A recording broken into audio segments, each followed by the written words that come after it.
Hi, I'm Anne McElhenney. And I'm Phelim McAleer. Welcome to the Anne and Phelim Scoop. It is week 53. That's 1 year and 1 week since the 2 weeks to flatten the curve lockdown. Yes. And yeah, Well, we'll have more about COVID in a minute. More about COVID and on. So what's on the show today? Well, obviously the big news is that the Hunter Biden movie project was launched last week. It is going gangbusters. Lots of media, and you people out there Are fabulous. That's basically all we got to say. I haven't looked, but we're at 400,000 now in less than a week, maybe more. It's been overwhelming, actually, the thousands and thousands of people who've helped to make the truth come a reality. And we're going to do some shout outs to those, but we're Yes. going to be talking to Mark Hemingway later in the show. Journalist Mark Hemingway about the Hunter Biden story, why it's so important. This story. We'll talk about that later. We'll come into him later. But we're also going to talk about the continuing madness and badness of COVID. One of the worst lessons that we've learned is that scientific experts have set aside their scientific curiosity and inquiry in favour of politicisation of science. Yeah. And it's a horrible lesson to have learned. And we're going to have a look at one particular study that really points to that, and points particularly to this journalistic incuriosity. And we'll be looking at the Netflix documentary about liberals cheating an already corrupt system, which of course is all about Trump. Yes. Orange man. So Orange liberals man bad. cheating liberals using the liberal system to cheat other liberals out of what they're entitled to is actually all about Trump. And talking of corrupt documentaries, Anne? Yes, and talking of corrupt documentaries, we well, look at John Nolte. Great piece he wrote for Breitbart, taking apart HBO's Woody Allen documentary. Yes, John just did a brilliant takedown on it, and we'll be discussing that. And according to the Irish newspaper of record, and that's quotation marks around newspaper and record, 9/11 was not a terroristic attack or a mass murder. You'll never guess what they are redefining it as now. So yeah, and Crazy California is back. We'll be talking about that. In fact, it never went away. So I'm sure, like a lot of you out there, like me, I'm saying, after the lockdowns end, I'm going to go to more live music. I'm going to go to more museums. I'm going to go out every night of the week. Yes, and stand-up comedy. I'm going to do stand-up comedy. I'm going to paint art. I'm going to write poetry.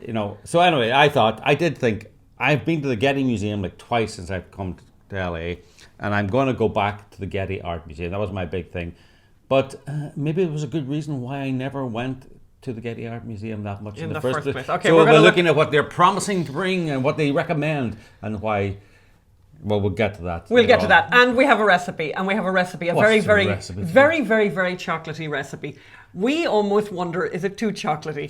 And can it be too can anything be too chocolatey in this life? But we're going to bring that to you on the patio later on. But we're going to start by updating you on the Hunter Biden story and about our progress with the making and collecting of enough money to make this film. Well, what's the Hunter Biden movie about, Anne? And of course, it's a movie, not a documentary. Yes, very important. Movie with actors. Yeah, exactly. So this is the Hunter Biden movie. It's about Hunter Biden, but it's also a lot about the Biden family, and it's a lot about the media and the media cover-up of this Biden family. And here, what have they been up to? What have this Biden family been up to that might make what should be a curious media extremely curious, but made them incredibly incurious? Anything odd to see here, Phelim? Well, the movie is called My Son Hunter. I suppose, one of the things we want to point out is that this is not an attack on anybody's addiction issues. As we say, we're Irish, so we exported alcoholism all over the world. We're not proud of that, but it just happens to be a fact. Yes. So we're not snide about addiction issues. However, here is a young man with a very serious addiction issue. And who as they say, who let's just say got into the Navy and was thrown out on the first day because he had more cocaine in the system than Coca-Cola's early recipe. Get that? No wonder. That's the real thing. The real thing. So, but then Burisma did a worldwide executive search, a Ukrainian energy company, and they decided Hunter Biden, who was thrown out of the Navy, was the best person to be on their board, even though he had no experience of oil and gas. A Chinese businessman did an executive search and decided Hunter Biden and his uncles were the best people to give $100,000 to for a spending spree. Another Chinese businessman independently decided to give Hunter Biden an $85,000 ring. A third Chinese entity decided that the best person to head up the Chinese American Investment Fund with $1.3 billion was Hunter Biden. And the media thought there was nothing interesting in nothing this, to see here. especially when they had access to his laptop. And rather than, and I know they were claiming, oh, this was part of a disinformation campaign. Well, go and disprove it. I mean, there's all these emails in the laptop. As you say, Phelim, it's a very simple way, there's an incredibly simple way of disproving the evidence from this laptop. Really easy. So a lot of these emails were CC'd to recognizable names. And here's a crazy random idea as a journalist. Maybe you get in touch with those people and say, hey, is this a real email? Doesn't seem that smart. It doesn't seem like it's not a massively challenging thing to try and do, but it was too much for the mainstream media in the United States of America, and by the way, and around the world, who, except for we did have intrepid reporters at the New York Post, who did publish that story, and then had the army of 12-year-old guys with pimples, geeks, in Twitter headquarters censoring that story and getting help from Facebook, right? Yep.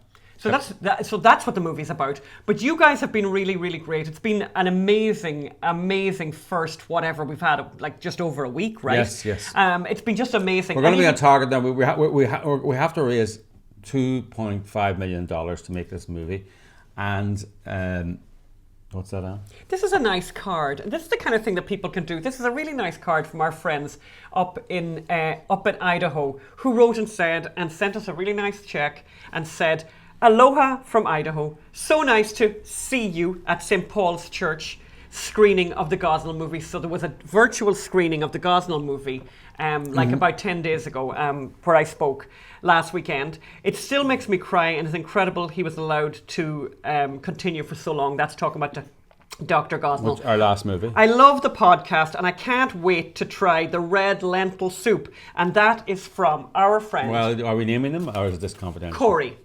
Corey, that's from you, darling. Thank you so much. That's Corey up in Nampa, by the way, up in Nampa. Oh, we've been in Nampa. We've been in Nampa. And actually, Corey says in our lovely card, just quick shout out to Corey. Corey says, "I'm so glad you could check out the Coldwell wineries when you were here." And we did, and we loved it, and we'll be back because our friend is moving to Boise. Yes. Phelim, what else is happening? Well, we've got COVID. COVID. Oh, by the way, don't forget, if you want to help with the Hunter Biden movie, and I hope you do, we need your help. So please go to mysonhunter.com and give what you can. So that's mysonhunter.com. Be part of the revolution, be part of the thousands who are stopping the cover-up. And as you saw there from Corey, you can send a check as well, and the address will come up on the screen, and it'll be in the show notes on the podcast and everywhere you get your good podcasts, but also you can donate online. But COVID, let's look at COVID for a minute. And I first of all saw this graphic that we're showing you right now, which I thought was really, instructive, right? So the three big pandemics of recent history, if you like, I suppose, are of all history: the Black Death, the Spanish flu, and COVID. And if you look at these graphs, the orange part of the bar of each one of them is the percentage of people who died. Yeah. And obviously the Black Death, which basically killed half of Europe, was extraordinary. About 75 to 200 million people died. The Spanish flu, approximately 50 million people died. It's still an extraordinary number, an awful number. And then if you look at the third bar there is actually a slither of that shows the percentage of people around the world who have died from COVID. But in fairness, the truth is that in this pandemic, there's actually kind of good news in the sense that 123 million people around the world got COVID. 123 million people got COVID. 100 million recovered. Some people still have COVID, and there has been 2.7 million deaths. So in comparison to other pandemics, it's very little. Yeah. But one of the things that I wanted to talk a little bit about today, and there's a really good piece here in C2C Journal by Maria Krylova. It's a really, really good piece. She's a scientist and she has done some work. Just doing the work, by the way, that most journalists won't do, which is... Or which journalists do and lie. Which journalists do and lie, and which scientists are not doing basically at all. Mm-hmm. And certainly the scientific experts aren't doing, which is... And by the way, they should have been doing this months and months ago and years ago, and they're still not doing it, by the way. Why don't we compare... let's see. Why don't we compare how things turned out in Florida versus how things turned out in California? Similar places geographically, right? Yeah. But places that had totally different attitudes to how to manage the COVID and the Wuhan flu. And basically in California, you had like incredible lockdowns. You should really go, by the way, and look at the whole article by Maria Krylova in C2C Journal, and we'll put her up in the notes.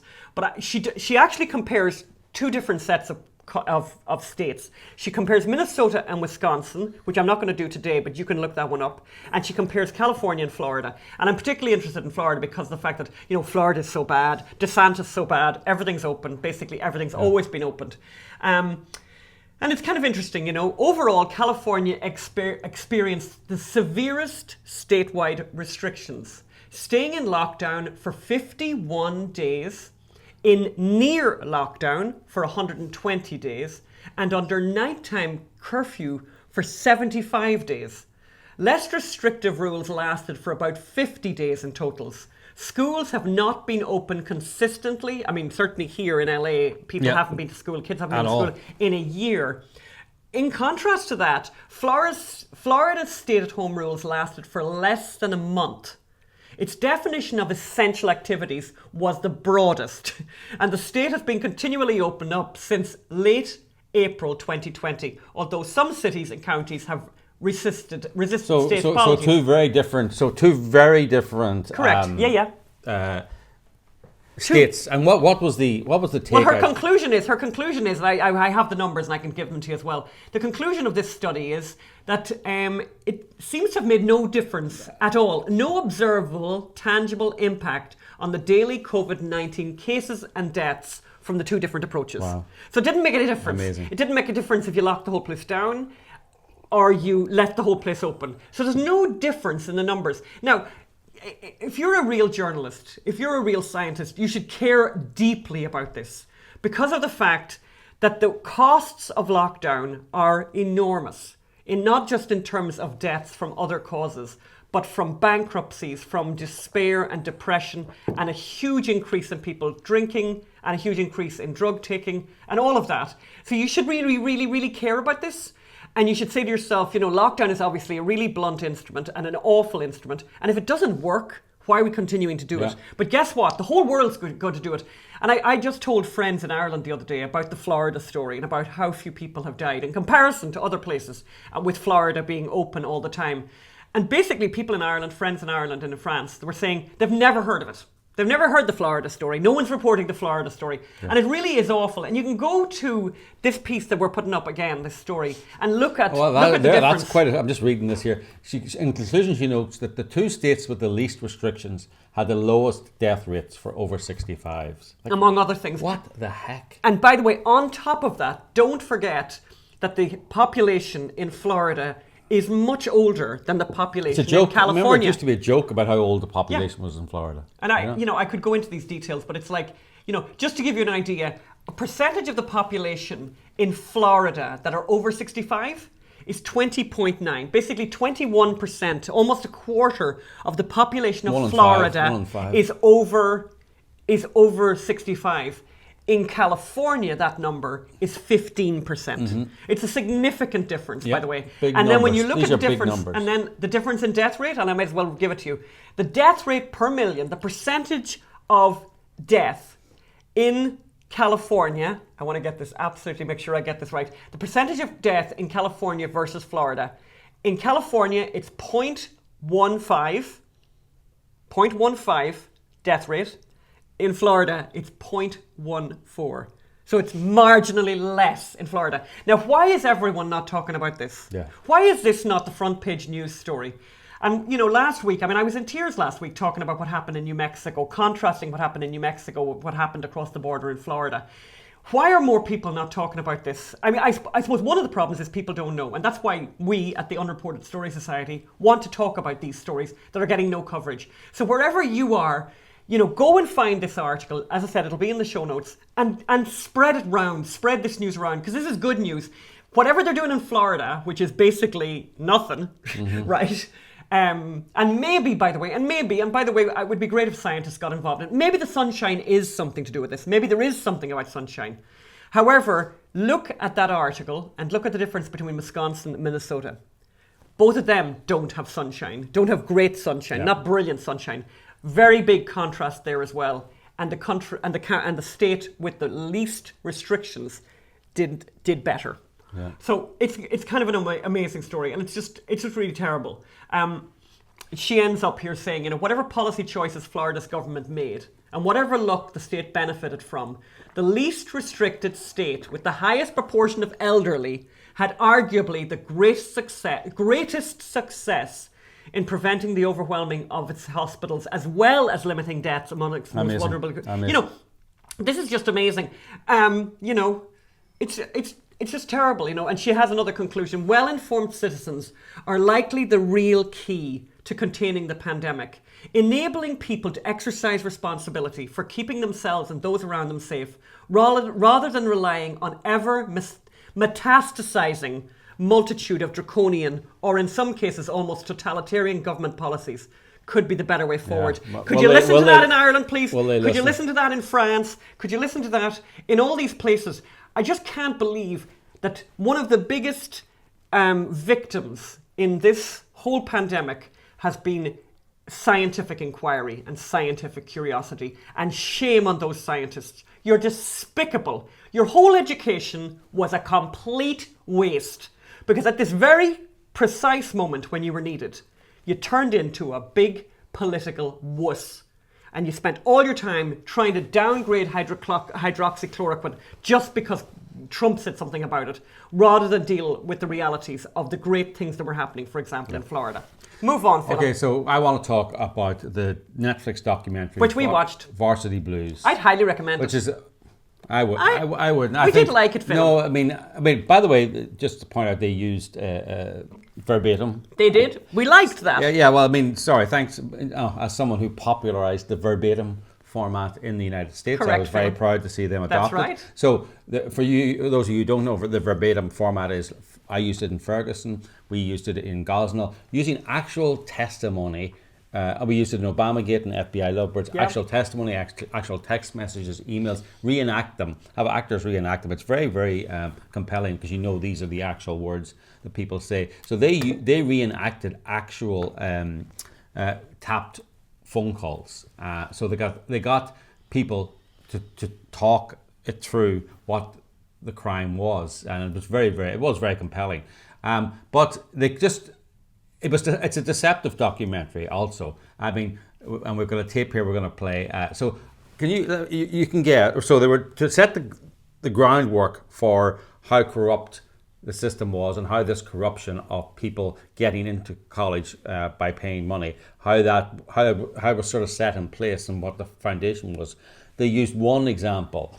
And this is basically liberals cheating liberal universities to get their liberal children into liberal institutions. But the one example, they wanted to make an example of how if you paid a lot of money to buy a building, then your children would get in.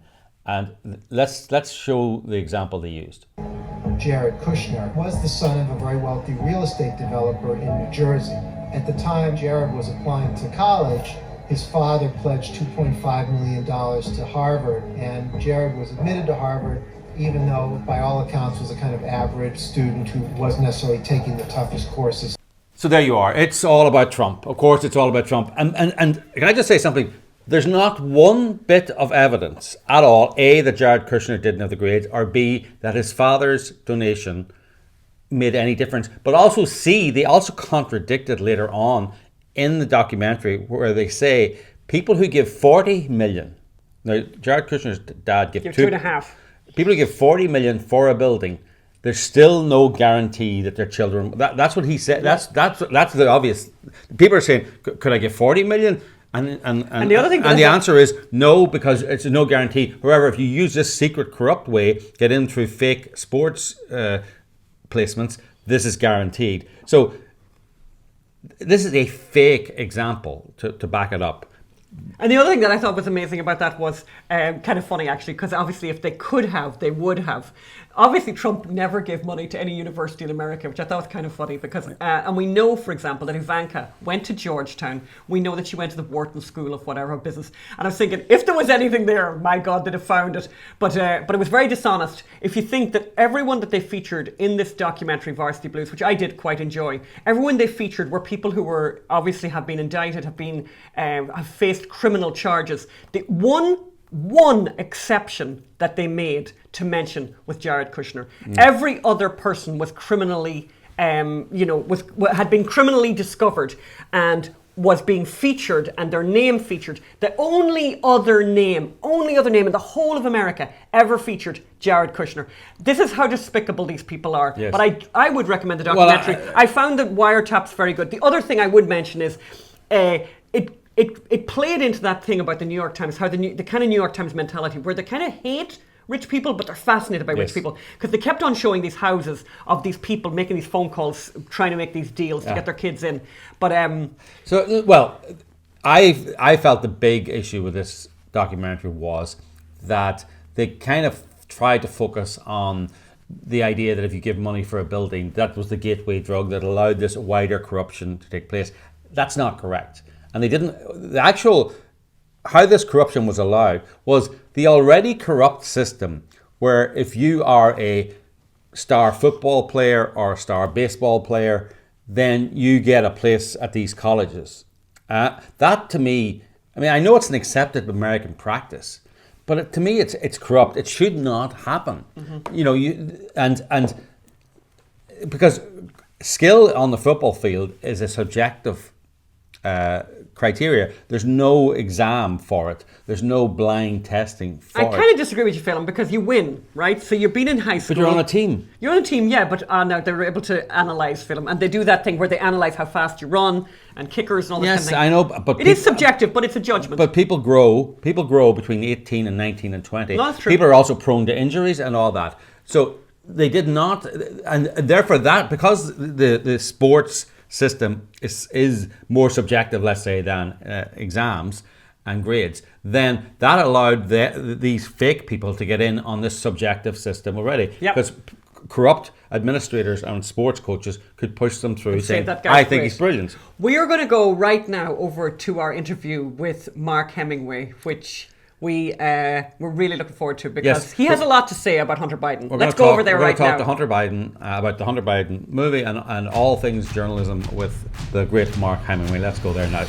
So we're joined now by Mark Hemingway, who a journalist who is a senior writer at Real Clear Investigations, but basically has written for every decent newspaper and news outlet in America until they become indecent. Well, he has worked for the Weekly Standard, he worked for the Wall Street Journal, MTV, Reason, worked for the Washington Examiner, the National Review, USA Today, and has been on, everywhere. NPR, CNN. He was a recipient of a Gold Award Journalism Fellowship from the Phillips Foundation, and was a Global Prosperity Initiative Fellow at the Marquette Center at the George Mason University. He's originally from Oregon, lives in Alexandria, and I can say this because he says it in his Twitter bio. He's the husband of Molly Hemingway. Yes, that's a bit like you, Phil. That's right. The wife, whatever. I'm the husband of Anne McElhinney. That's my... Very, very nice to have you here. Welcome, Mark. Glad to be here. So, as you know, we're doing the Hunter Biden movie, My Son Hunter. And, we're telling people how important this story is, but we thought that it'd be important that, that someone who studied it a lot more than we have and was right there in DC during those dark times before the election, when the media suppressed the story, when big tech suppressed the story. Tell us about the Hunter Biden story. What came out? What's fact and what's conspiracy theory? Well, it's almost difficult to know where to begin. I mean, there are so many things here. Hunter Biden first really popped up on people's radar screens. Actually, I think it was during the tail end of the Obama years where, Biden was vice president of the country, and as part of that, part of those duties, he was made the point man for handling Ukraine policy for the administration.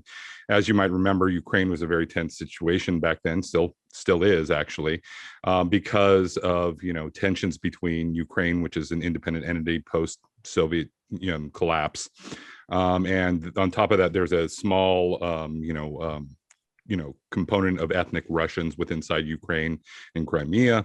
And so there have been all kinds of, sort of aggressive, literally, military conflicts involving Russia and Ukraine. So this was a very tense situation, and Biden was, made in charge of these details. Well, about a month after it was announced that he was going to be handling Ukraine policy for the Obama administration, a Ukrainian gas company put Hunter Biden, Vice President Joe Biden's son, on the board of that company and paid him a salary of about $1 million a year. I don't remember the exact numbers of the top of my head, but I'm sure that was. I didn't realize. Actually, funny enough, I thought I knew a lot about this story. I didn't realize that the timing was so ludicrous, or coincidental. 1 month after, okay.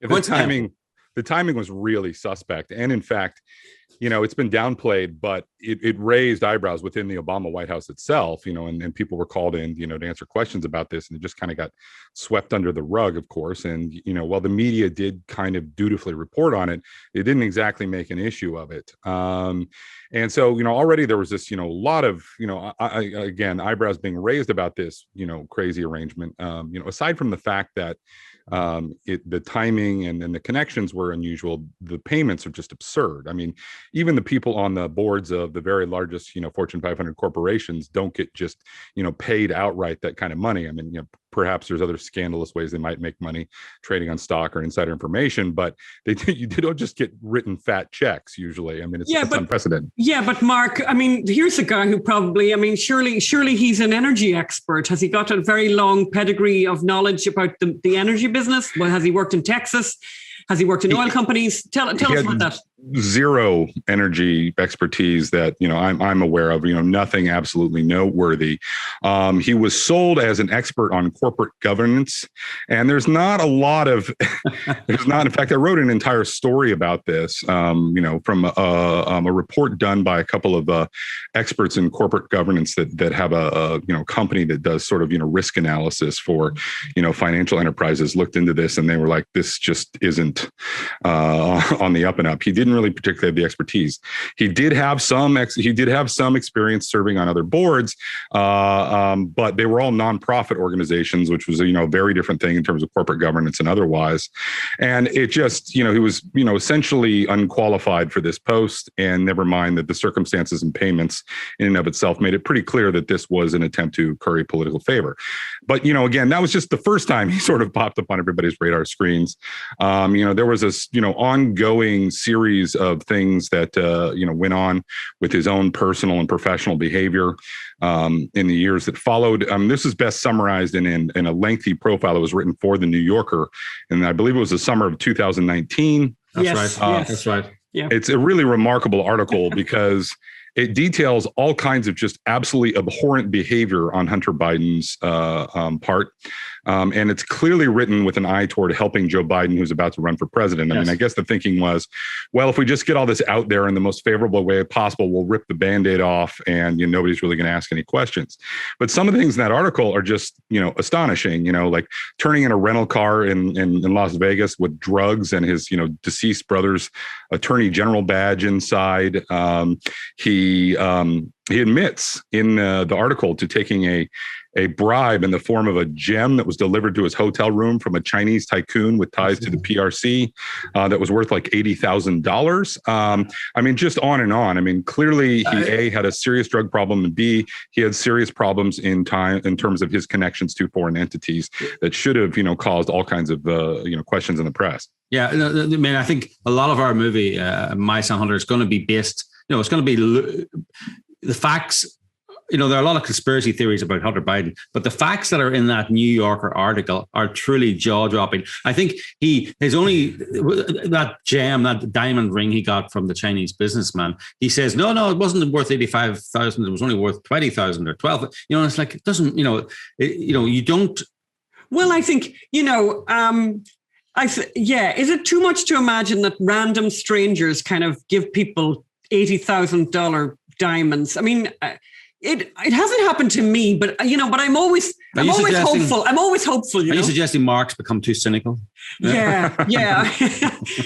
Nice people give nice people what I know. Right. Well, no, but there were plenty of other foreign dealings. I mean, he had this, hedge fund or Rosemont Seneca, this company put together with one of, I believe it was John Kerry's son-in-law, where, again, they were accepting large, investments from, Chinese firms that were connected to the government because, well, it's impossible to be a large firm in China without being connected to the government. But, obviously in this case, that was what was going on. I mean, there were all kinds of other things that were there. One of the big things actually no one's really talked about is that Joe Biden's brother, James Biden, is also corrupt and involved in some of these deals. And in fact, in February of last year, the FBI raided a company that James Biden was, deeply involved with, had business cards associated with, and all these other things. And that was a healthcare operation in the United States. And as part of that operation, James Biden, the president's brother, was working with Hunter Biden to get investments from the Chinese and other foreign entities into that healthcare venture that James Biden was running. So, Hunter Biden was mixed up in that as well. And this company that James Biden was involved in, the FBI is now investigating for fraud. So, it just goes on and on and on. Is there any suggestion that the Bidens did anything for the Ukrainians? Will anything odd happen that might have been helpful to the Ukrainians? Oil and gas company. Yes. Well, I mean, there were, any number of things there that, you could look at this in the totality of U.S., policy, making, and I'm sure you could come up with some things. I mean, I can't think of any exact quid pro quo off the top of my head, but that might just because I'm forgetting so many details in this web of, financial and political, suspicion here. But, again, there's a lot more here than has been asserted in volumes at this point in time of stories about Trump and Trump's family members and their connections and foreign business dealings. Yes. I mean, if there were any sort of parity here, and I absolutely think that Trump and his business dealings, being president of the United States, should have been investigated and looked at closely. Mm-hmm. There's no doubt that they should have. But the problem here is just like I said, the complete and utter disparity between the two things. Well, also Trump's business dealings very often predated his entry into politics. Yes. Right. And correct.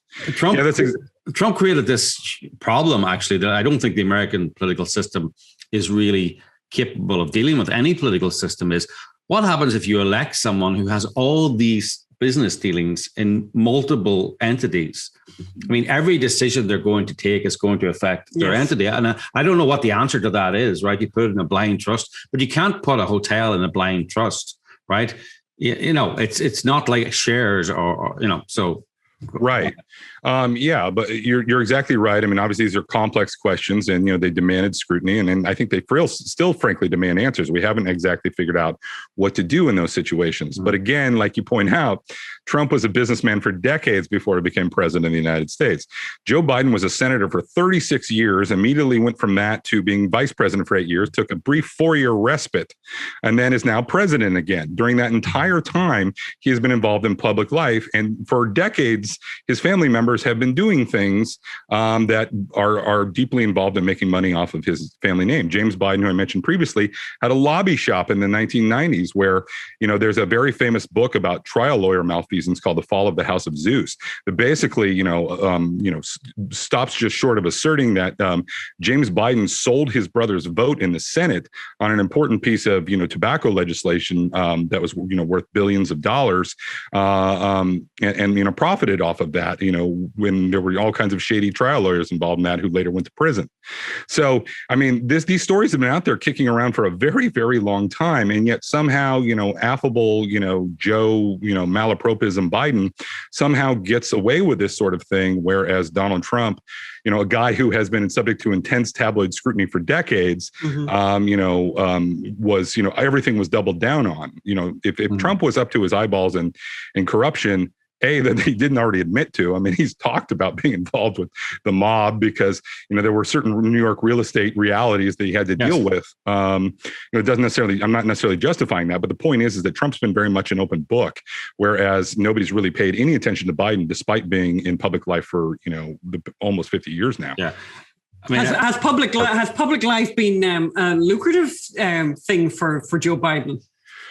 Well, that's a good question. Certainly not as lucrative as a lot of other senators. In fact, one of the big things about Joe Biden, he sold himself as, look at me, I'm not nearly as rich as all these other senators, but obviously he was doing just fine. And if you look at the size of the deals his son was doing in the last number of years, it's pretty clear that, somebody was trying to cash in. And again, a big part of the scandal that emerged last fall was, remember, where there was this Hunter Biden business partner, Tony Bubalinsky, who was coming out and saying, they were saying that, they were cutting in 10% of these deals for Joe Biden personally. He just, they just had to work very hard to keep his name out of it. And there's a man with an honorable reputation that's come out and said that. And again, it's like, this didn't happen. In fact, the media scrambled to try and discredit it as a misinformation campaign. And they didn't, come anywhere close to that. Bubalinsky has said that. And, there are ways to disprove that or prove it. But these are claims that under scrutiny will either fall apart or not fall apart. But the media didn't even try to do that. They tried to ignore it. Twitter suppressed it and Facebook suppressed it. And this is why, if this story had been rattled and shook, there wouldn't, Hollywood, there'd be 6 different competing movies in Hollywood and documentaries. Like, look at GameStop, look at Varsity Blues, look at all these great stories, look at the Russia collusion. That is actually, it's probably an exaggeration to call it a conspiracy theory because it was a special counsel, but it was shown to be a false story. Right. There was no, the opening line of the Mueller report is the reason this report was set up is not correct. There was no collusion between the Trump campaign and Russia. But they've done all this. Millions of trees have died to get that story out. I mean, can you put in context how big a deal it is that Twitter suppressed the New York Post story? Can you put it in some kind of historical context? There is no historical context. It's completely unprecedented and absolutely shocking that happened. Remember, the New York Post was locked out of its Twitter account for 2 weeks. There were, and it wasn't just, the suppression wasn't just in terms of the literal suppression that Facebook and Twitter did. Again, these are entities that have unprecedented roles as gatekeepers in the media now. I mean, like, even 10 years ago, it would have been unfathomable to suggest that these people would have this power. When Facebook decides that a story is false or, fact checks it as such, when Facebook declares that it's false, 80% of the global traffic to that story disappears almost with the flick of a switch. That is a huge, huge deal. And similar with, Twitter suppression, what's all the more remarkable was that they weren't doing this based on any sort of factual conclusion. They were doing this all entirely on suspicion.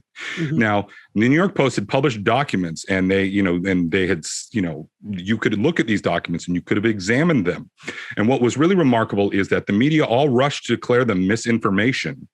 And they quoted all these outside experts saying, well, it has the hallmarks of a misinformation campaign without actually, verifying any of the underlying claims because they didn't want to do that. Mm-hmm. And what happened? 2 months after the election in December, you have a situation where I think it was the Daily Beast that ran a story that said, oh yeah, by the way, some of the documents that the New York Post ran, they had they had coding information on the top of the page that indicated they came from the Delaware Attorney General's, the Delaware U.S. Attorney's Office. I mean, they could have, if they had, instead of rushed to discredit these things and done their job as journalists, like looked at this information and verified it. Yeah, yeah. And that's been a big hallmark of this story that's just been shocking to me, is because Biden isn't even denying some of these things. That's right. That's right. I mean, you might recall in I believe it was early October, just before the debate. It was either late September, early October, just for the debate. The Senate Intel Committee put out a report showing that Hunter Biden's company, again, Rosemont Seneca, got a $3.5 million wire transfer from the wife of the former Moscow mayor. The wife of the former Moscow mayor. Sorry. You can imagine that if this had been one of Trump's children that had received a wire transfer from a Russian politician's wife, my God, the printing presses would have exploded at the New York Times. Instead, by the time Trump had mentioned this, this report 2 or 3 days later at the first debate, I don't think the New York Times, the Washington Post, and a million other media entities had even covered the story. Okay. And again, this was documented in Treasury documents. This was not something that the Senate concocted. We know that a wire transfer went from this person to a company connected to Hunter Biden. And Biden's response was, oh, well, Hunter's not connected to that company, even though the aforementioned New Yorker profile that we talked about specifically listed him as a founder and being intimately involved in it. And a million other news sources had said he was intimately involved in the same company. They weren't even denying the existence of the wire transfer. They were trying to distance Hunter from the company that he founded, where it came from. I mean, this is just appalling. The media would never accept this from any Republican politician. No. I mean, and as you say, they didn't make no attempt to confirm it, but they also made no attempt to debunk it either, right? So, I mean, I love these media wars, by the way. I love,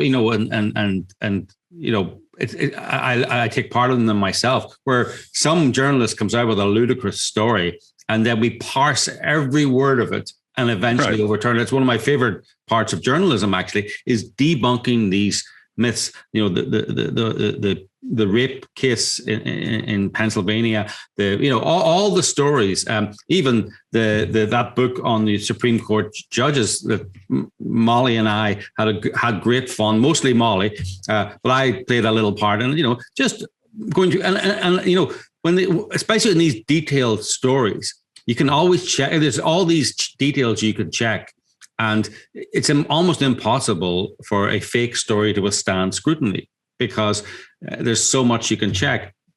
But when they didn't check, they know. They don't want to check. They know it's correct, and they just don't like the story. Yeah. There's a whole art and science anymore to checking a story without checking a story, if that makes sense. Yes. I mean, you see these fact checks and stuff that are so heavily contextualized. It's laughable, but it doesn't matter because they know they just run a headline and they run true or false, and that'll be the end of it. And on top of that, you get in almost a uniparty, media establishment in the United States that just circles the wagons around something.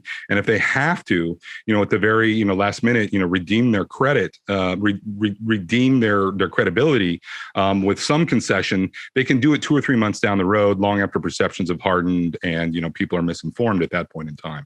Yeah. I mean, what's interesting about the Hunter Biden stuff is that it's coming into an entirely new sort of, era of media. Like people on the right in this country used to complain about, the obvious media bias. I mean, obviously, media institutions tended to lean left. Nobody really, was hiding that. It wasn't something that it's just something people dealt with. Yeah. Now we're entering a phase where it's basically total information warfare.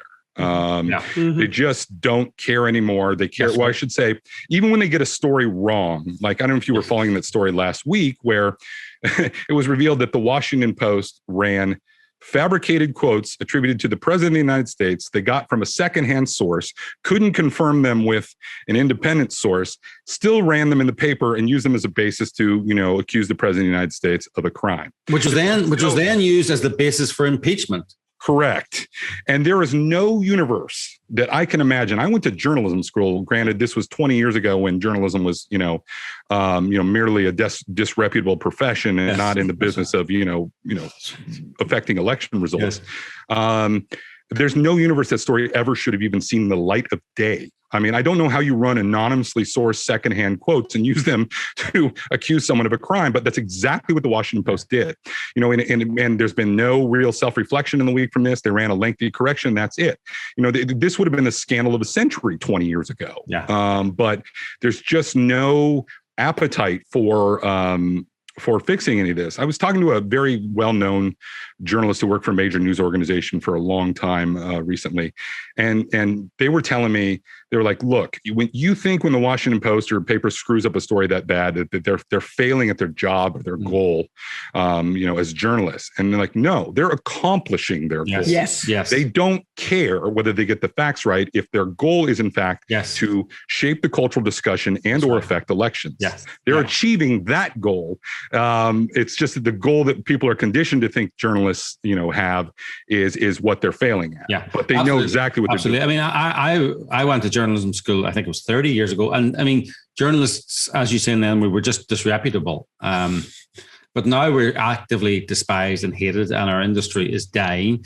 And for a good reason. And when I, and sometimes I stop myself and sometimes I don't. When you see, Huffington Post lets 45 journalists go, and then you got these, I was going to use a bad word there, these, let's say, idiots on Twitter, their colleagues going, so sad to see Mary Smith go. She's a great journalist. Any editor out there reading this should snap her up straight away. And I'm going, like, I can tell you, she's a terrible journalist. She has never written a piece that any of her friends would ever have the slightest problem with. Right? Yeah. That makes you a bad journalist, right? I mean, unless your friends are slightly nervous about you, you're not a real journalist. I mean, writing stuff that confirms your friends' worst biases is not journalism. It's actually fiction writing. I think what's good, this is, I'm glad we're talking about this, because this is really half of what our movie is about. Our movie is definitely about the Biden family corruption, but it is equally as much about exposing what the media did with this explosive story. As you've said there, Mark, like literally, there's no precedent for this in history of this kind of cover-up, of this kind of suppression of an incredibly important story. So, I mean, it is unbelievable, and people still don't even know about it, and that's why we're making the movie. Well, just remind people we are making the movie, and we still need. And they can help at mysonhunter.com, and it will be focusing a lot on the media. And I was just looking at Mark. I think Mark could have a role in it. He could either play grubby grubby disreputable journalist, or thug. Although we've already promised. Who did we promise? No, thug number 4 is already promised to Eric Metaxas. Right. So yeah, I think he could do thug number 5. He's got a Balkan. Ukrainian. I could see you standing outside of a Ukrainian strip joint, Mark, looking menacing. Some kind of Armalite under your coat. That's right. You're not allowed in here unless you give me $1,000. Okay, that brings us to our next part of this conversation. We're at the end of all of our interviews. We ask people 2 questions. One. During the pandemic, obviously, people have been cooking a lot. Have you been cooking a lot? And what are you famous for cooking in your house? So the crazy thing is we have not been cooking a lot because my wife and I are working on some projects where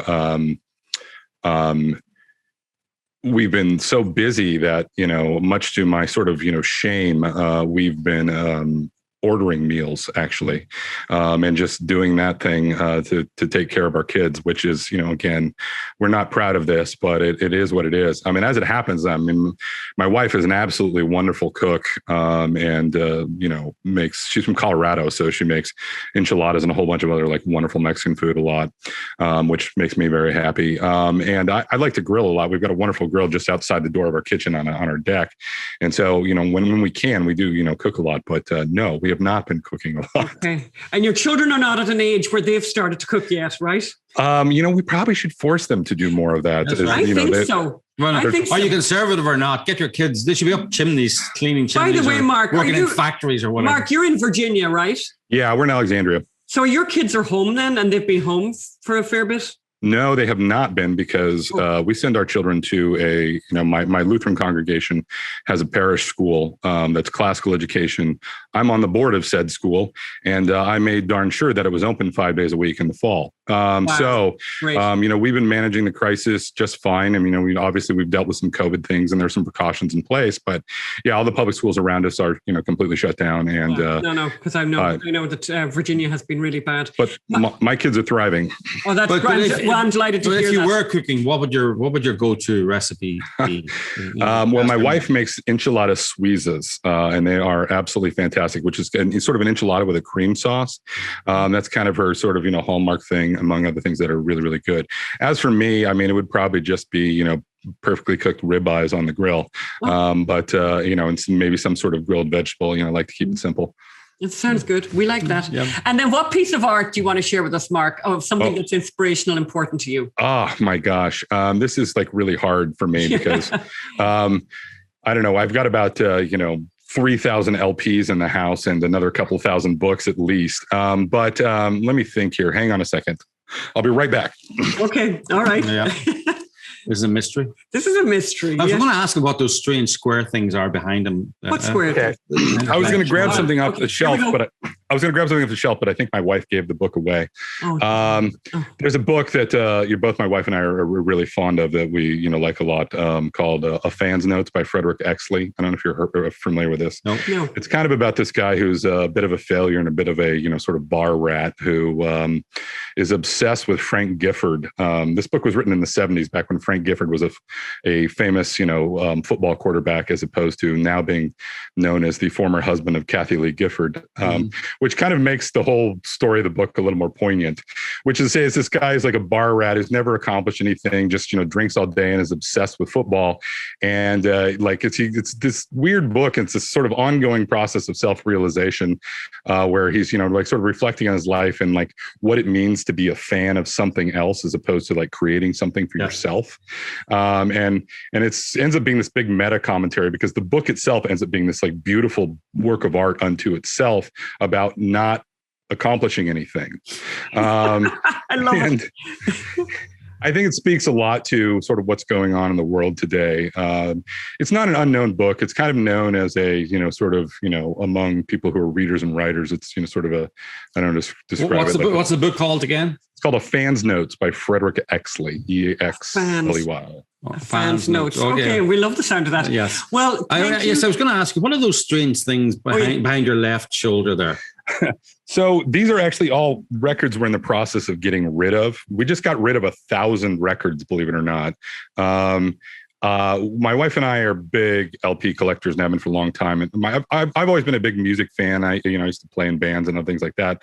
But when I met my wife in like the 1990s, she was collecting records. And back in 1999, no one collected records. Like it was like this vanishing thing. And what's been funny is, we used to haunt, garage sales in the basements of antique shops and stuff to buy LPs. And now there's this big like vinyl revival. And all of these records we've collected are suddenly like, ridiculously valuable.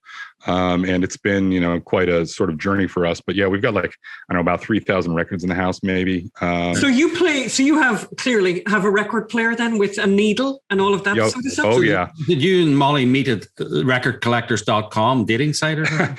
No, we worked together at the same place. It was my first job out of college. Molly's actually a little less than 2 years older than I am. So she'd been working this place for a year or two. And I just started as, it was my first job out of college and we met each other.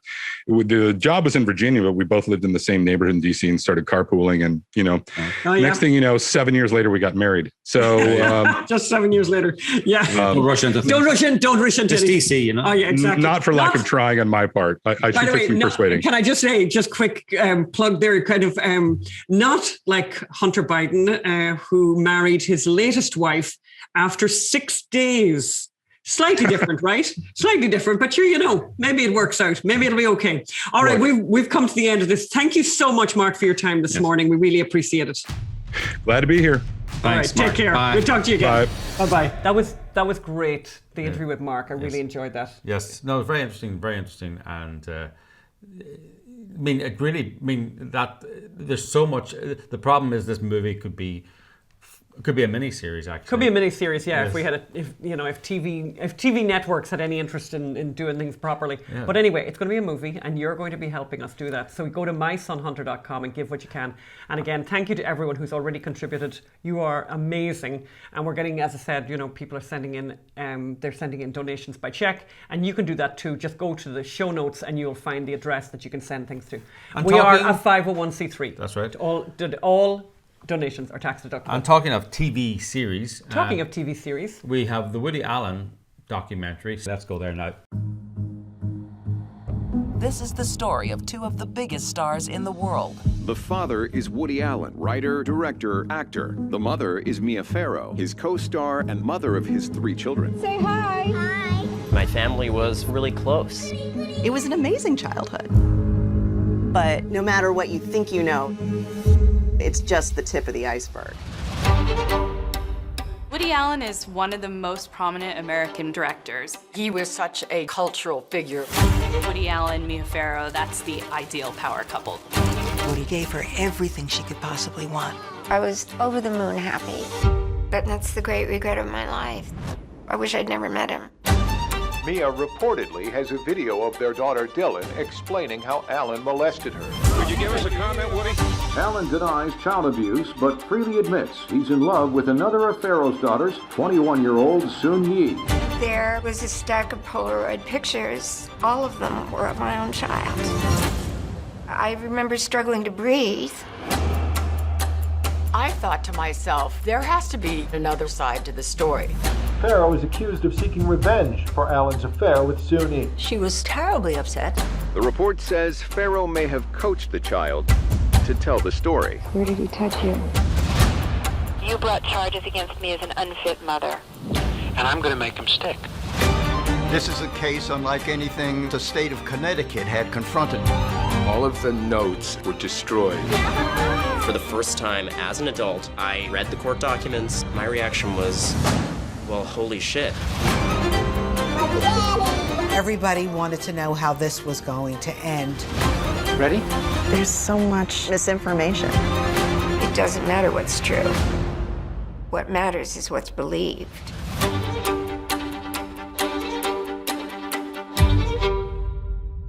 And, you know, we've interviewed Bret Stephens before, who's written about the weakness of the case against Woody Allen. I have, apart from liking many of his movies, I have no particular love or interest in Woody Allen. I'm sure he would... Oh, he would. I find your politics or your political leanings probably obnoxious. Oh, completely. So, however, I do know that Mia Farrow lies. Personally, I know that from personal experience. She went to Ecuador to be with the natives against Chevron, and it was seen as an act of charity. She forgot to tell people that she was paid, I think it was $75,000. Not bad. For going there. Not bad for a couple of days work. It was a gig. It wasn't... it wasn't a charitable and endeavour. it wasn't an ideological endeavour. It was a paid gig. Are you talking about Mia Farrow, the mother of 14 children film? Yes, I am. And by the way, I just wanted to mention that because I just saw something with Adam Carolla talking about the Mia Farrow documentary, and it was interesting. One of the guys he interviewed was a journalist. And the journalist basically said, I'm going to ask everyone a question. Does anyone know how many children Mia Farrow has? And of course, they all got it wrong. And then he said, she has 14 children. And I thought, that's not true. I checked it out. So it is true. Mia Farrow has 14 children. But that's not necessarily a bad thing. Yes. Except for other things about Mia Farrow. Yeah, so John Nolte does a brilliant piece in Breitbart, and I urge you to go and read it. And, you know, he just tears apart this documentary as the worst kind of Gestapo justice that you could have. I mean, one of the things that jumped out to me about the article was the fact that here you have this lengthy documentary, you know, high quality, you know, kind of documentary, HBO, you know. They don't talk to not one person to say something different, who says, actually, you know what? And by the way, there is so much that should be mentioned, like the fact that there have been numerous lengthy investigations into these allegations. Several state investigations. This happened in Connecticut. Against Woody Allen. And the people who would have done those investigations would have really no interest in trying to defend Woody Allen. And he was vindicated by all of them. The documentary didn't mention that. Is that right, Phil? Yeah, they had people saying, well, if I was doing it again, I would come out with a different conclusion. It's really quite bizarre. But as you say, 4 hours of dozens of people interviewed it, not one taking Alan's side, not one even Mia skeptic person there. Like, you know, and they make all this thing about Woody Allen having a relationship with this 18-year-old or 19-year-old. They don't, as John Nolte says, they don't make a fact out of Mia. When Mia Farrow began her relationship with Frank Sinatra, she was 19 and Frank Sinatra was 49. You know, And bit of an age Dylan difference. Farrow, who's the alleged victim in all this, said she wished she had testified against Alan back in 1992. And actually, the Connecticut State Prosecutor said, I didn't prosecute because I didn't want to put Dylan through a court case. Well, Dylan had already told her story to 2 separate state investigations and the family court. So, as John says, why wouldn't you want to tell the story one more time? And now Dylan says, for the good times. Dylan says, I wish I had testified. And as John Nolte says, why doesn't she testify now? The statute of limitations for civil suits and sexual abuse cases does not expire until the alleged victim turns 48. Dylan is 35. There's nothing to stop her having her day in court. But everyone should go and read John Nolte's piece on this documentary in Breitbart. It's a really good, it's a very, very good analysis of everything that's wrong with this documentary, and that's a lot. And everything that's wrong with modern documentary making and modern journalism. Yep. Okay, I want to just do a quick little Irish Times piece. They've decided that Irish Times, the newspaper of record in Ireland, that the 9/11 attacks were not a terrorist attack, were not mass murder or anything like that. They were, in fact, a workplace disaster. They're writing about a book about the Triangle Shirtwaist Factory of 1911, when hundreds of people were killed in a factory fire. And the subheading is, it was the deadliest workplace disaster in New York until the 9/11 attacks. I don't think the 9/11 attacks were a workplace disaster. No. I don't think it was anything to do with the building collapsing or the heating not working or fire. It may have been a murder. Exactly. Yes.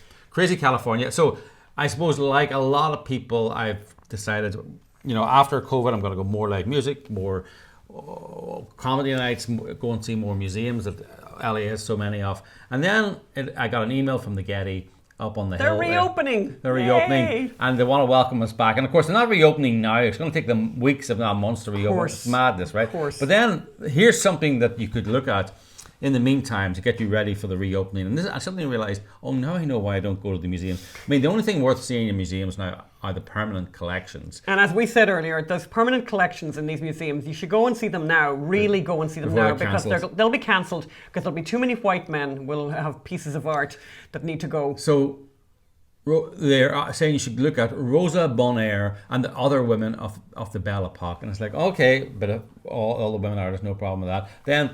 Then the only decent thing they recommend is the online exhibition Faces of Roman Egypt, which is actually, it's very nice. You can actually look at the faces of people who lived back then and how they were preserved. I'd like that. And then they get into what should you read. And the book they're recommending is Immigration Built This Nation. A family history inspires a winning artwork. Michelle Trejo is one of 34 winners of the recent photography contest, and a call for teenagers to create artwork about issues especially important to them. My topic brings awareness to xenophobia and immigration detention centres. Trejo says, it's important to me because I come from a family of immigrants. Well, talking of which, maybe you should go down and photograph the Biden detention centres. No, you can't, because you're not allowed in because the media is banned. And then they say, what should you listen to before the museum opens? And you should listen to this podcast, Reevaluating French Colonialism Through Visual Culture. I was like, oh, give me a break. And then online event, Outbreak, The Politics of Labour. I was like, oh, right, Right. More leftist nonsense. And so it's just, that is why I think I don't go to museums, actually. I'd love a museum to be a collection of all the great art that's ever been, but they just won't do that. Anyway, talking of great art. Thank you very much, Phelim. What a lovely and gentle segue into our dessert of the week, which is our recipe of the week, yes. Which is a dessert of the week, yes. Which is extremely, very, very, extremely, very, very chocolatey brownie skillet recipe. The ultimate chocolate. And it actually gave us an opportunity to use these little skillets, which I've used before. I know what I use them for. These are the skillets I used before with the banana bread. Remember the beautiful banana bread? God, I need to make that again, by the way. But anyway, this is a very nice dessert, and it's kind of like, you can do, what I love is, so these are kind of bigger skillets. You can get smaller versions of them, and I really would like to do that. Cast iron, really gorgeous. You can never have enough of them in the house. Anyway, preheat the oven to 350 degrees. And then you want to melt your chocolate. I got this kind of chocolate here, which is this Uganda dark chocolate, at least 85% cacao. As long as you got something like 70%, you're good. Is it fair trade? But we got it in Trader Joe's. So Phelim is not going to be happy trade, now. Yeah, I mean, okay, it's got two things. It's got Trader Joe's and it's fair trade, and it's dark chocolate. So Trader Joe's, which the smugness just gets to me, and also fair trade is a great way to keep third world farmers in poverty. I'm very sorry because about it. Did you know on the fair trade, if your farm hits a certain size or production quota, then you're not allowed to be in the fair trade. It's only for small farmers. So don't use this particular chocolate. Use the chocolate that you love, but use the bar of chocolate, very chocolatey. Anyway, instead of having a lot of people What's cooking chocolate? A lot of people. I'm not 100% sure what cooking chocolate is. I use the real thing that people use. So basically, a lot of people melt the chocolate using, like in a bain-marie over a pot of boiling water. I wouldn't bother with that. I think the microwave is great here. So you take your butter, and all the ingredients and all the recipe will be up on the website on the Unreported Story Society, so you can go and look at it there. But take your butter, quite a lot of butter, by the way, as you can see, butter and chocolate, and just melt that in sort of 30-second increments in the microwave. You don't want to you don't want to cook it. You don't basically. want to boil it. You just want to, and then, every now and again, give it a bit of a stir, and when it's melted, let it out, mix it all around, and let it sit there and let it get cooled. In a separate bowl, what you want to do then is you want to stir together eggs, vanilla, and sugar. And just stir them. You don't have to beat them, just stir them. And let that sit. Then you want to stir the chocolate mixture into the egg mixture and allow it to cool at room temperature. And then, in another bowl, you want to sieve together 1/4 cup of flour, the baking powder and salt, and then add that to the chocolate mixture. And then you have your chocolate chips. You have a separate number of chocolate chips. I think it's 1/2 cup of chocolate chips. A good trick with the chocolate chips to keep them from melting and to keep them from falling to the bottom is to give them a coating in flour. And you see I've just used about a heaping teaspoon of flour. That stops them from melting? It does. It's an interesting one, right? So then you add them into the big chocolate mixture and then pour this into your skillets and then put them onto a sheet pan and put them into the oven. And I would bake them at 350 for 20 minutes, and I would take them out then and check them.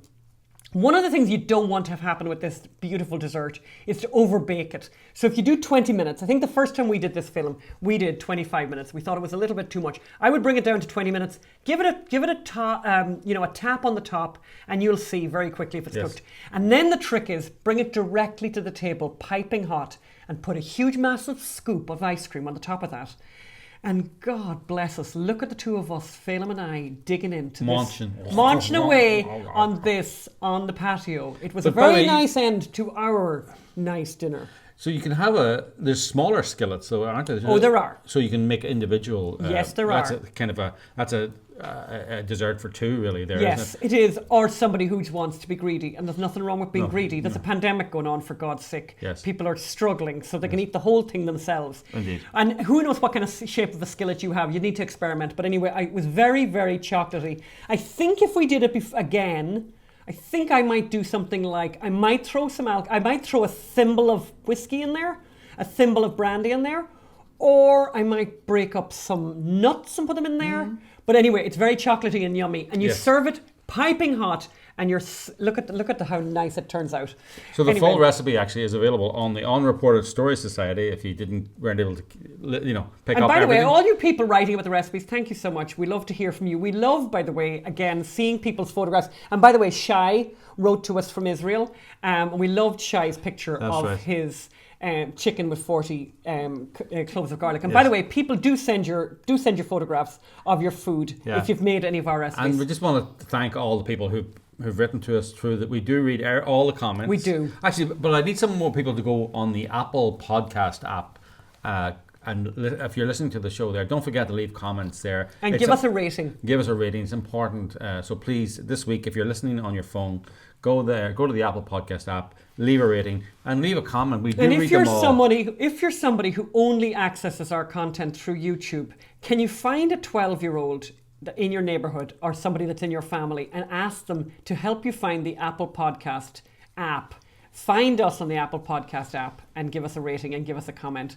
And That'll be great. Children are great at helping with this kind of thing.